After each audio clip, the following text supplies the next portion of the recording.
But if you go to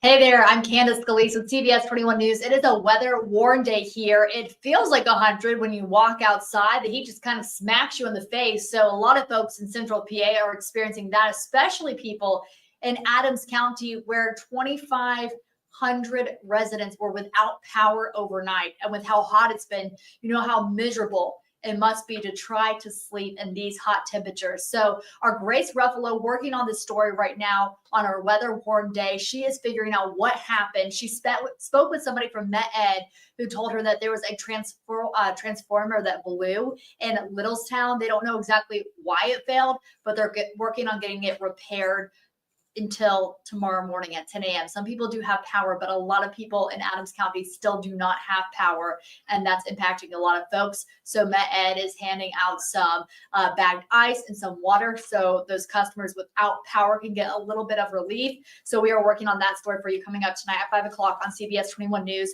We also have several reporters live in the field right now with ways to cool down because everybody's trying to find a different way to do so. So you can see from our graphic right there, if you go to our website, we have more information on that Met Ed outage. I want to bring in Ed Russo right here, our meteorologist. So Ed, this seems unprecedented for us to have this many days, high in the 90s and feeling as hot as it feels. What's going on? Yeah, so we're certainly looking at a nasty heat wave here, coming a little bit earlier than we typically see it. I mean, we don't really tap into these heat waves of this strength until usually July or August. It's happened before, but it's definitely hasn't happened in the past few years.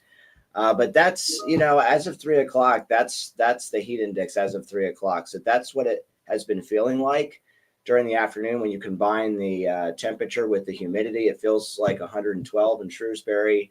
Highest reading out in Chambersburg area feels like 116. Most spots are in the 105, 110 range.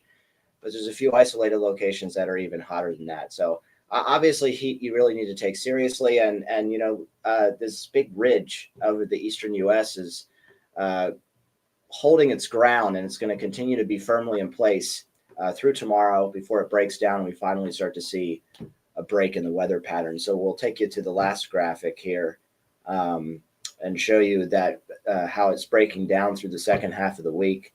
We've got chances for showers and storms increasing as early as Wednesday, but really increasing Thursday and Friday, and temperatures will be back into the 80s. But, a lot of people like to, they comment, oh, it's summer. That's the way it's supposed to feel. And yes, it's true, but this is definitely hotter than usual. And, it's just a lot of the, heat puts a lot of stress on the body. So at night, when conditions aren't really, they're cooling down, but it still feels like the 80s in the middle of the night. So for people who don't have AC, has your AC ever broken, or you've gone camping and you have trouble sleeping because it's just too hot? Yeah. When you can't sleep, that puts a lot of stress on your body. Cardiovascular health is affected by lack of sleep. So a lot of heat-related illness that we see could stem in part due to a really bad night of sleep the night before. So we can't like the common sense, but it is you do have to take a little extra precaution when it's this hot. Yeah, so when you go through a really hot night where you can't sleep, that could make you more susceptible to heat related illness the following day. So don't just fixate on when it's hottest during the afternoon, because again, it's going to be very, very warm at night, and there are still people who just run fans to cool down. They don't necessarily have AC, and that's where it can become problematic. I'm even thinking of calling friends or family to stay with just for the next night or two. I know my neighbor has 2 little kids. They don't have AC in their house, so I'm just thinking about what they're doing and how they're doing. I want to check in with our reporters because they are braving the heat right now and reporting during the heat. I know you guys are sweating all day long, right? Sweat's probably dripping into your eye and stinging. Maxine's shaking yes, right? I was trying to do some yard work earlier for 30 minutes and I was like, okay, I gotta go. I can't even see straight anymore. I should have been in a cooling center. That's where Andrew Klein has been all day figuring out what are they doing. So tell me a little bit about that. Has it been packed? What are they doing to help people who we're just talking about who maybe don't have the resources to stay cool, or maybe they just need to cool down? Right, that's what these cooling centers are all about. 7 throughout Dauphin County, a number throughout the entire region that we cover. And there's not too much to them. They really just allow an opportunity for you to go take a seat where it's cool. I went into one earlier today when it was about 95 degrees outside. I asked them how cool it was in there. They said 70. So that is a major drop off, especially if you can't afford AC, or you don't have AC, or you're just out and about doing something that's not near your home. So to have these different centers, and a lot of them are open till 2 o'clock, 3 o'clock, 4:30 in the afternoon. Some of them open up as early as 8:30. It just allows you to go somewhere that is not outside and not in all that heat, and it's cool, and they just offer you an opportunity for some camaraderie, to meet people and just discuss, get out of the house, and not have to go back to the house when you're too hot. Andrew, do they have like water, food, snacks for people? I'm looking at the building. Do they have things, or should people bring their own? I would bring your own, to be totally honest. I mean, I would have water. If you're going outside today, a day like today, I would have water anyway, no matter what, Right. just because it is so hot when you walk around. I didn't see anything like that in any of these centers. None of them were really too packed because, again, today is the first real day that we've had weather like this. So it's the first opportunity that a lot of these centers have had to open up and spread their messages out. So it's possible that some of them could be bringing in more things, but mostly it was just kind of an open space that's really cool and just allows people to sit down and get out of the heat. Yeah, especially if you don't have AC in your car, you just need that break sometimes. Okay, let's find out what's going on with Maxine Rose, because a lot of people who don't have a home or are living without need extra help, and they are braving these temperatures. So what have you found out about folks who are homeless, maybe folks who are living in Tent City? What are they doing, and how are people helping them? Right. So we're talking here, Candace and Ed, about our vulnerable populations, right? So Andrew was talking a lot about, this cooling centers. To get out of the way here, I'm going to move for 1 second. We talk a lot about helping seniors, helping the elderly, but the homeless have nowhere to go. And there might be people who are experiencing both, right? A lack of resources for someone who's getting of that age, but also someone who can't, take care of themselves during this extreme heat. So right now I'm standing in front of a garage here. Hold on. Okay, there we are. This is a garage here out at Tenfold. It's a nonprofit organization. And we're on East King Street here in Lancaster. The reason why I'm outside of this garage, though, is because, while it may look unsuspecting, this is where people are getting their resources right now. This is not only a cooling center inside, but also a place where they're offering case management. They have cots available for people working that third shift and need some place to go that's cold, and, food, water, other things like that. So this place here is really key. And it's actually 2 organizations inside there. So it's Tenfold's property right there, Tenfold's property, but Anchor Lancaster that's actually functioning that day center inside there. So collaboration during this type of extreme heat and extreme cold too, right, is essential, because you just need all hands on deck to give people of all of those, vulnerable populations the chance to thrive and to get the care and love and support that they need when they're struggling.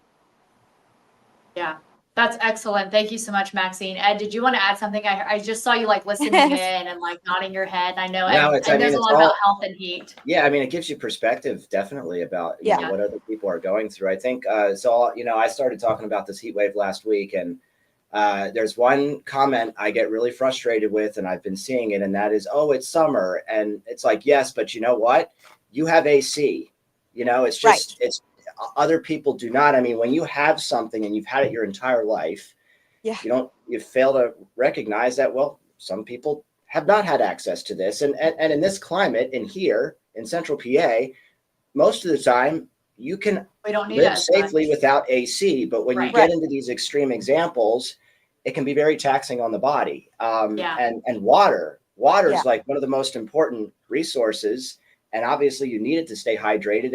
And I think a lot of people too, they wait until they get that feeling of thirst. Oftentimes your body is going to tell you it's thirsty before you feel thirsty. It could be in the form of fatigue. It could be in the form of nausea.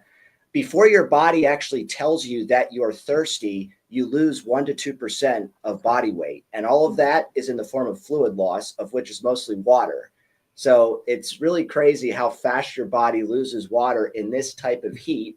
Yeah. And when you're outside walking around, the reason you get so hot is because you get all this sweat buildup on your skin Right. because your body can't evaporate it away because the air already has so much moisture in it.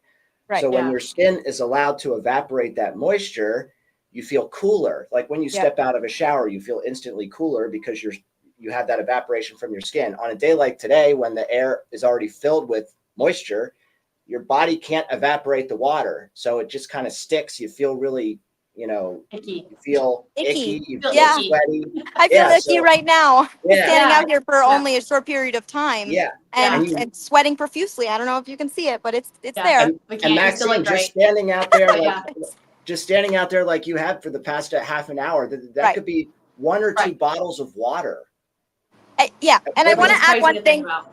Oh, totally. I want to Yeah. add one thing too, because one crazy thing, today I got the chance to go inside the center here and actually speak to some people about their experiences. And actually, I spoke with one person today who only became homeless, he says, within the last month.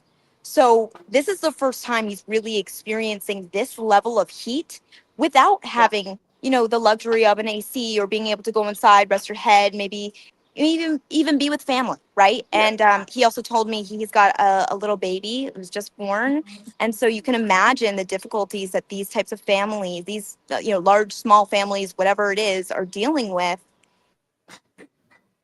Yeah, that's a great point. It's sometimes people's situations aren't always the same. That's not necessarily a constant. I mean, there are people who have been living out in these conditions and their body is somewhat acclimated. But as Maxine was saying, when somebody's situation changes and they no longer have a home, their body isn't acclimated Right. to something like this. So And that's why we have another these thing you have to cooling think about too. centers. Yeah. That's why we have these Right. these shelters for people. So we're gonna get ready for our 5 o'clock newscast. Yes, I gotta run. Yeah, you can run, Maxine. She's got to Okay. get ready for our live cast on TV. But as Ed and I were talking, there are cooling centers. Andrew was talking about the cooling centers in Dauphin County, but there are other counties that have it. And as we started out too, talking about those Met Ed customers, if you're a Met Ed customer and your power is out, there are some resources that we posted on cbs21.com for you as well, with information about getting free ice, free water, as Ed was talking about that water evaporation. So the main thing is we want you to stay safe and healthy, because this is extreme for us, especially in Pennsylvania, where yes, we have hot summers, but we are in an extreme heat wave where it feels like, as Ed showed you from the beginning, it feels over 100 degrees. So just kind of hit you in the face. Yeah, that map right there, and 116 Candace, in Chambersburg. Yeah, and Candace, what you were saying earlier about, calling a friend, or, whenever we have severe weather come through and I see there's a specific threat that's going to impact, say, the south side of Harrisburg, I'm saying, hey, we got some serious wind coming through here. Call your friend, call your, somebody who that lives there that may not be watching. They may That's a not good idea. be privy Yeah. to information like this. It Mhm. doesn't hurt to call, and Even just depending checking on them and sending them a Yeah. text like, how are you guys holding up, kind of thing. Yeah, it seems like a cliche gesture we tell you to do all the time, but no, really do that. You could actually impact someone's Yeah. someone's I'm glad life. we talked about it, because I'm like, oh, I didn't think to text my neighbor, and I'm going to do that now. Just Yeah, check to see how their yeah. family's doing. So Never hurts. all right, we got to run. We got to jump on the news at 5 to help tell all of our viewers. But if you're watching this and you know someone who's experiencing this extreme heat wave, even if you're not in Central PA, anybody dealing with a heat wave throughout the nation can be impacted by this, and this information can be helpful. Thank you, Ed Russo, our meteorologist, for tonight. I'm Candace Scalese, CBS 21 News. We'll see you guys next time. Thanks for watching.